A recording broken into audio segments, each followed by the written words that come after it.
Hi, I'm Chris from Soundgarden, and we're going to be in The Hang.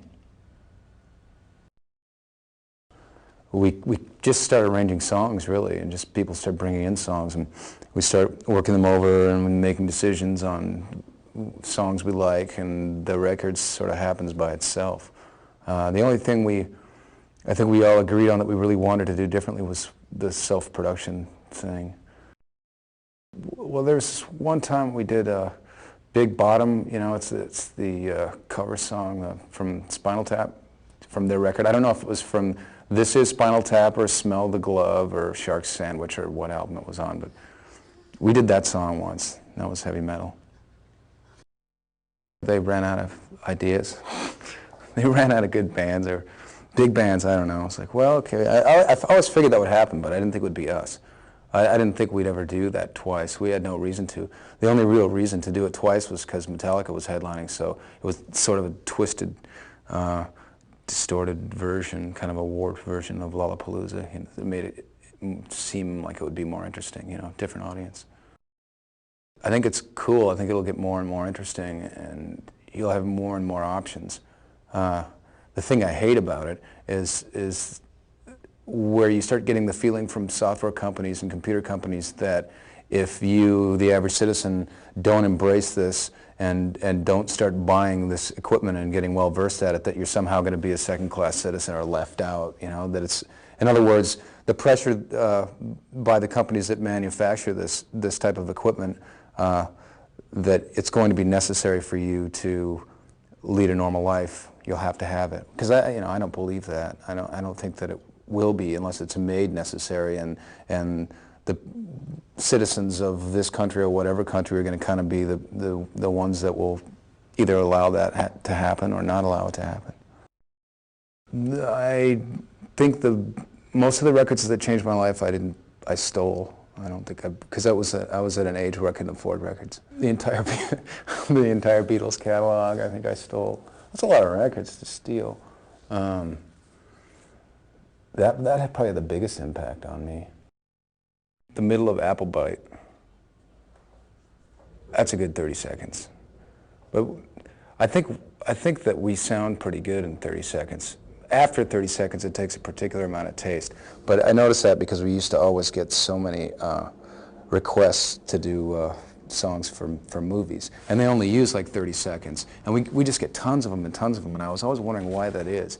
And then I'd see some of these movies, and it's really impactful in small doses, and I think that's why. But I also think that's why, you know, we don't sell as many records as Hootie and the Blowfish. Going to school was pretty bad.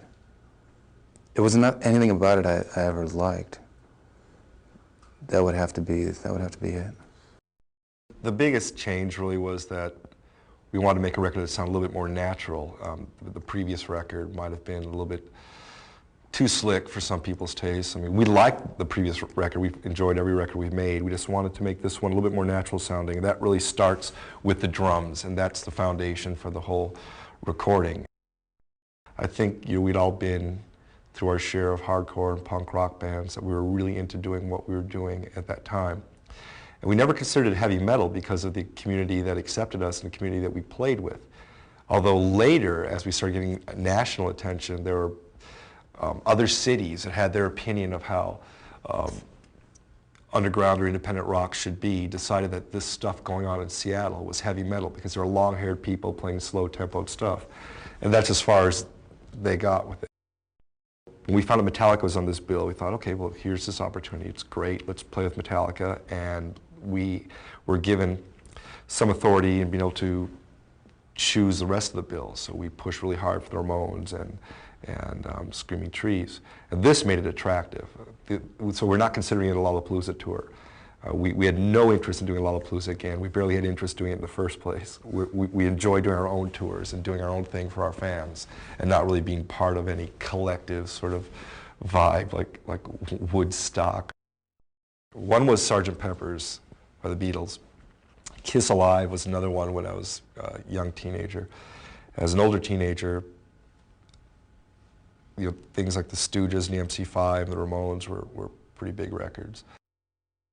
Maybe the solo part from Slaves and Bulldozers off the album Bad Motor Finger.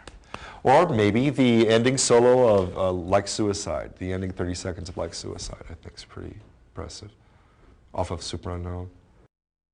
I worked for McDonald's for 2 weeks, and I was fired and told by the assistant manager who went to some hamburger university or something to get that position that I was not McDonald's material. And I threw my uniform back at him and said, "Thank you, it's the best thing I've heard all week," and I walked out. If I wasn't doing rock, I could see myself easily going back to school and getting my physics degree to go along with the philosophy degree. And that'd be a blast. I mean, I wish now that when I was, that I'd studied physics when I was in college. I've this great interest in it now. It's been like 11 years since I've graduated. It's like, I had this intense interest in it when I was in high school. But by the time I was in college, I was not into it. I was into, literature and philosophy. And now I look back and I thought, hey, you missed your calling, Kim. Go back there and do that stuff.